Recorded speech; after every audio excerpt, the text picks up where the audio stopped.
Namaskaram everyone. Be ready for an enlightening journey into the realm of spirituality with Sadhguru. In this captivating video, we unravel the essence of what truly defines a guru and explore the profound significance of having a living master in our life. Join us as Sadhguru sheds light on the fundamental qualities that distinguish a guru from a saint and sages. Discover the ancient wisdom that has bestowed much importance on the presence of a living guru in the spiritual traditions of India. Prepare to be inspired as Sadhguru unveils the significance of having a living master and how we can harness their guidance to navigate our spiritual journey. So get ready to delve deep into the wisdom of the ages and unlock the secrets to spiritual growth and fulfillment. Join us as we embark on this enlightening adventure together. Let's dive in and discover the timeless wisdom that awaits us. To be a teacher, you must know something, isn't it? To be a guru, you need not know anything. It's just that you don't know anything, but you got eyes to see. Whatever you want, you can look and speak. But to be a teacher, you have to know something. If you don't know anything, you can't make a teacher, isn't it?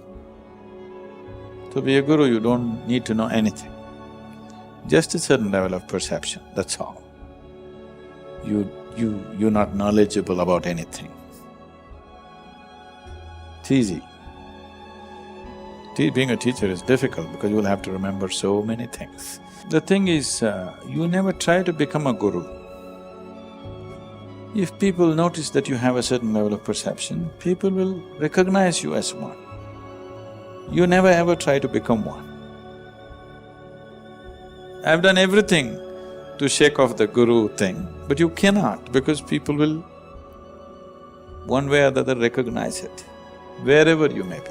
Whether you're in India or otherwise, they may not use the word guru, but nowhere in the world, if you found a human being whose perception is beyond yours, could you ignore him? People naturally gathered around them. Maybe they didn't use the word guru, they used something else.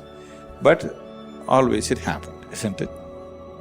In India, we identify people as saints, sages and seers.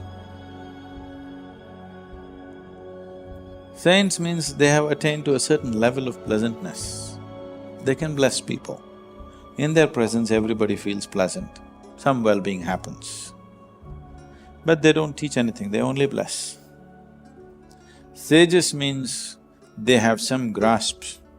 They have become pleasant, their energies have become pleasant, but they have also grasped some knowledge, particular dimensions of knowledge. A sage may be good with astronomy or astrology or with some other dimension. All the Indian mathematics has come from sages, not from university academics. It is sages who came up with mathematics and music. You heard of this? Shiva himself is a great mathematician, musician, dancer, all these things because math came naturally when somebody looked deep enough into the existence. The mathematic background of it started finding expression in human intelligence and so they naturally became mathematicians. You must read the story of people like Ramanujam and others. They are brilliant mathematicians without any academic support because a certain level of observation, which is a sage. A seer means one who sees. It's a very appropriate expression, one who sees life just the way it is. Does it mean others don't see? Yes, others don't see. For others, their sense organs are interpreting. Right now, your sense perception is interpreting this is day, night is going to come after this many hours. You ask the creatures in the forest, their senses are interpreting this is night, day will come after a few hours right now. So, it is the interpretation of the senses that you know, you are not seeing. A seer means he is seeing it the way it is. So usually or always, a saint will never claim to be a guru. Leave what's happening today in modern society. I'm saying in the tradition, a saint never claimed to be a guru. He was only a saint. He knows that his thing is he's become like a flower. He can bless. His fragrance will impact people. That's all he is. A sage is somebody who's always trying to explore a certain dimension of life. He can teach, he can do things. A seer is somebody who simply sees. He can do whatever, any of these things he can do, or he may choose not to do anything. It's up to him what he chooses to do.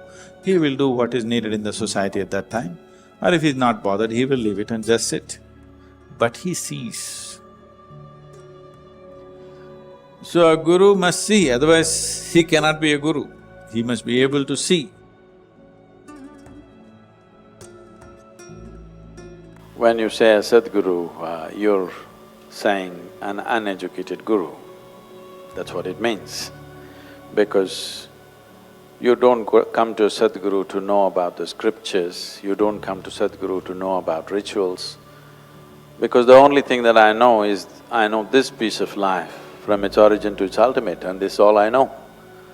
By knowing this, by inference, you know just about everything because everything is made the same way.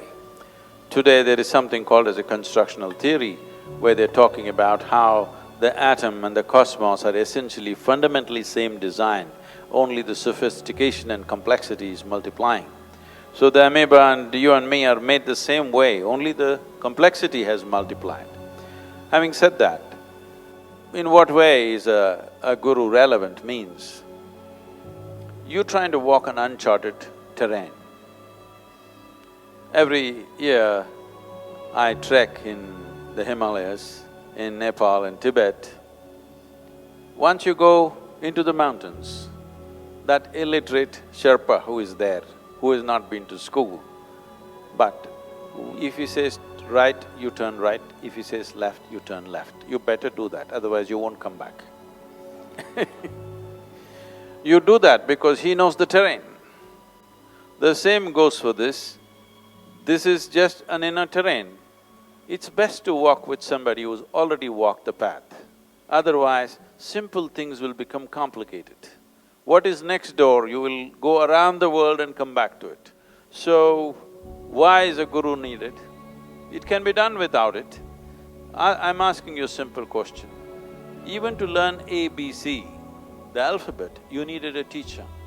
But you could have learnt it by yourself, maybe you would have taken a lifetime, but the teacher taught it to you in a month or two. That's a big difference. So, like somebody was talking to me and they asked, what is this guru about? I said, this is the GPS, a living GPS, a guru positioning system, you know.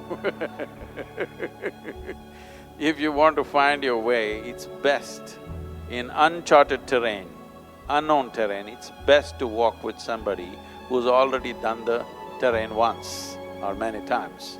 Otherwise, simple things will become very complex. Where will you search and how will you know who is Sadhguru and who is not Sadhguru? You have no way to judge, isn't it? So how do I seek something? You just seek.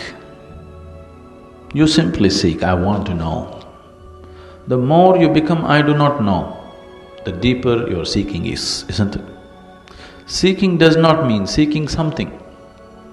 Seeking means seeking that which you do not know. If you have to seek, you should not make any assumptions, isn't it so? You already made an assumption, God is sitting up in the heaven, I am seeking Him. This is not seeking, this is just hallucination. Seeking means simply seeking. Seeking is possible only when a deep I do not know has happened within you. If a vacuum of I do not know happens within you, Sadhguru will happen to you. You don't have to search, because you don't know how to search. If you want to do it yourself, that's one way. Or you want to drive behind, so you want to find your own way, that is one way. Totally without any help. You want to go through the uncharted lands, you are a Vasco da Gama or a Columbus. Now, if you drive by yourself, without a road map, we don't know. What is just next building? To get there, you may go round the world and get there.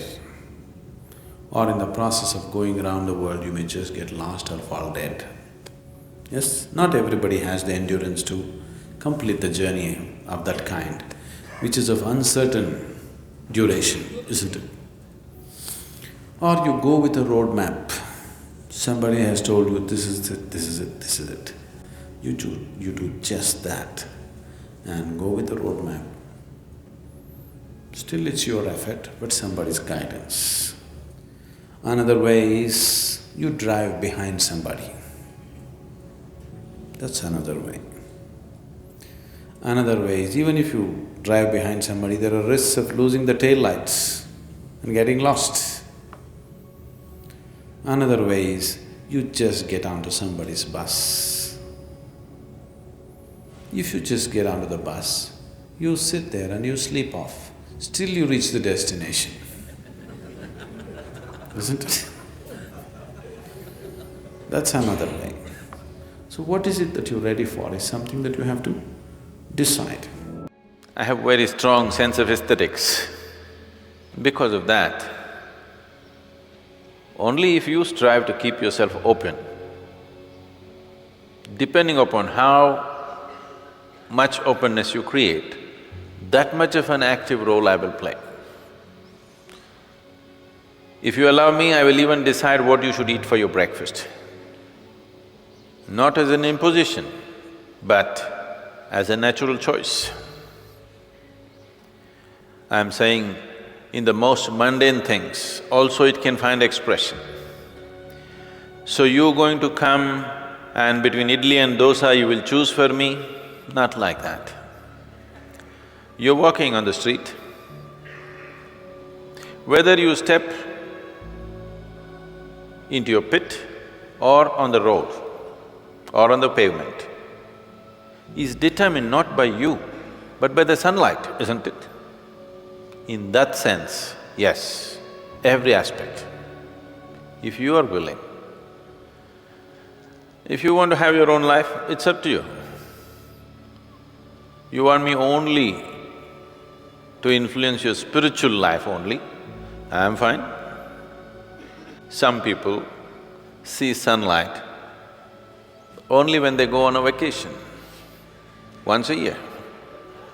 Some people, every day in the morning, they wake up early in the morning just to welcome the sun. That's your choice. I'll leave that to you. I've said, once you sit with me even for a moment, then there is no such thing as privacy in your life. So the moment you sat with me, particularly initiated by me, after that there's no such thing as whether it is on or not, it is on all the time. It is just that you are expecting grace just to fulfill your plans. Most people are only expecting grace to fulfill their plans because this is an old habit of going to the temple, church or mosque and telling God what he must do. If he does not do, you will change your God. So this is an old habit. So grace is not about fulfilling your plan. Grace is about fulfilling life's plan for you. This is not about fulfilling your petty plan because every day your plans keep changing. At different stages in your life, many times you thought this is it and next moment you change your decision. So, grace, a guru's grace is not designed to fulfill your plans. Guru's grace is designed to fulfill the life's plan. You as a piece of life, to fulfill its plan, to make life arrive at its fulfillment, not to fulfill your immediate plan. You want to go on a vacation, go, Sadhguru, why are you not helping me? This is not about that. So don't every other day keep on questioning, is it there with me, is it not there with me? I won't be wasting my life with you if I could not sustain the support and make it happen. As we conclude this insightful exploration into the role of a guru in one's spiritual journey, remember that the guru is not just a teacher. Guru is the very doorway to the existence. The relationship with the guru is just not only about following someone blindly.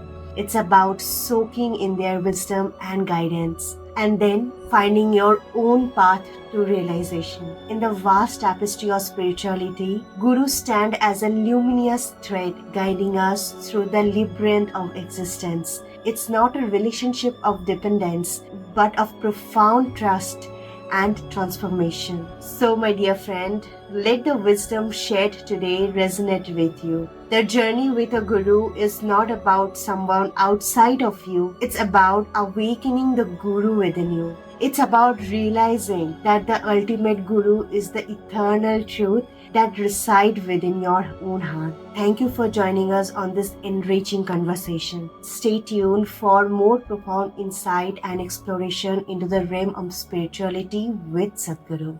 Remember, the path to self-discovery is a continuous one, and the light of a guru is always there to guide you. Until we meet again, embrace the inner journey and may your life be filled with grace of self-realization.